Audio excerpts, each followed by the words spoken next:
Hi friends, ఏంటి అందరూ గుంపుగా వెళ్తున్నారు అనుకుంటున్నారు కదా. చాలా కాలంగా మా పెద్దవాళ్ళు చెప్పిన ప్రకారం అయితే సముద్రంలో అయితే పర్వతం ఉందన్నారు. మరి అది చూడడానికి అయితే మేము మా బ్యాచ్ అయితే వెళ్తున్నాం. ఇదిగా కనబడుతుంది కదా, ఇదే మా బోటు. దీని మీద అయితే పర్వతం దగ్గరికి అయితే వెళ్ళబోతున్నాం మేము. ఇప్పుడు ముందర కనబడుతున్న ఆయనకి పనికిరాడాడు. ఇప్పుడైతే ఇంజిన్ అయితే మన వాళ్ళు అయితే స్టార్ట్ చేస్తున్నారు. అదిగో స్టార్ట్ కూడా అయిపోయింది. ఇక బోట్ మీద అయితే మేము సముద్రంలోకి మొదలైపోయాం. కుర్రాళ్ళు అయితే ఈ ప్రయాణాన్ని చాలా బాగా ఎంజాయ్ చేస్తున్నారు. బోట్ అయితే చాలా వేగంతో ముందుకు దూసుకెళ్తుంది. ఇదే వేగంతో మనం కొనసాగితే ఇంకో 1 అవర్లో పర్వతానికి అయితే రీచ్ అయిపోతాం. అలా ప్రయాణిస్తుండగా ఖాళీగా ఎందుకు ఉండడం అని మనోళ్ళైతే తాడేద్దామన్నారు. నేను కూడా సరే అనేసి తాడైతే వేసాము. తాడేసిన దగ్గర నుండి మనోళ్ళైతే చాలా ఆతృతగా ఎదురు చూస్తున్నారు, ఏవైనా చేపలు పడతావని. కానీ చేపలు అయితే ఒక్కటి కూడా పడలేదు. మేమైతే పర్వతానికి దాదాపుగా దగ్గరికి అయితే వచ్చేసాం. ఇంత త్వరగా పర్వతానికి చేరుకోవడానికి కారణం ఏమిటంటే మధ్యలో మనోళ్ళు కూడా బోట్ డ్రైవింగ్ చేశారు. బహుశా దాని వల్లనేమో మనం ఎంత త్వరగా పర్వతానికి చేరుకోగలుగుతున్నాం. పర్వతానికి అయితే మనమైతే ఆల్మోస్ట్ గా చేరుకున్నాం. పర్వతం దగ్గరలో కూడా చాలా బోట్లు ఉన్నాయి. ఇక్కడికైతే వేటకు కూడా చాలా మంది వస్తుంటారు, ఎందుకంటే ఇక్కడ చాలా పెద్ద పెద్ద చేపలు పడతాయి కాబట్టి. ఫైనల్ గా మనమైతే పర్వతానికి అయితే చేరుకున్నాం. ఇప్పుడు మనం ఉన్నదైతే పర్వతం పైన. చూసారు కదా, రాళ్ళు అయితే అంత క్లియర్ గా కనబడుతున్నాయి.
చూసారు కదా పర్వతం అయితే ఎలాగుందో.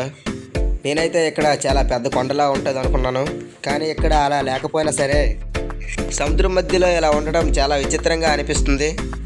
ఎందుకంటే సముద్రం చుట్టుపక్కల ఎక్కడ చూసినా సరే చాలా లోతుగా ఉంటుంది, కానీ ఇక్కడ మాత్రం కేవలం 5 అడుగుల లోతు మాత్రమే ఉంది. మీరు కూడా చూసారు కదా అక్కడ రాళ్ళు ఎంత క్లియర్గా కనిపిస్తున్నాయో. అంతా చూసేసిన తర్వాత మేమైతే తిరిగి ప్రయాణం మొదలు పెట్టాం. ఈసారి వెళ్ళేటప్పుడు ఇంజిన్ ఒకటే కాకుండా సాప కూడా వేసాం.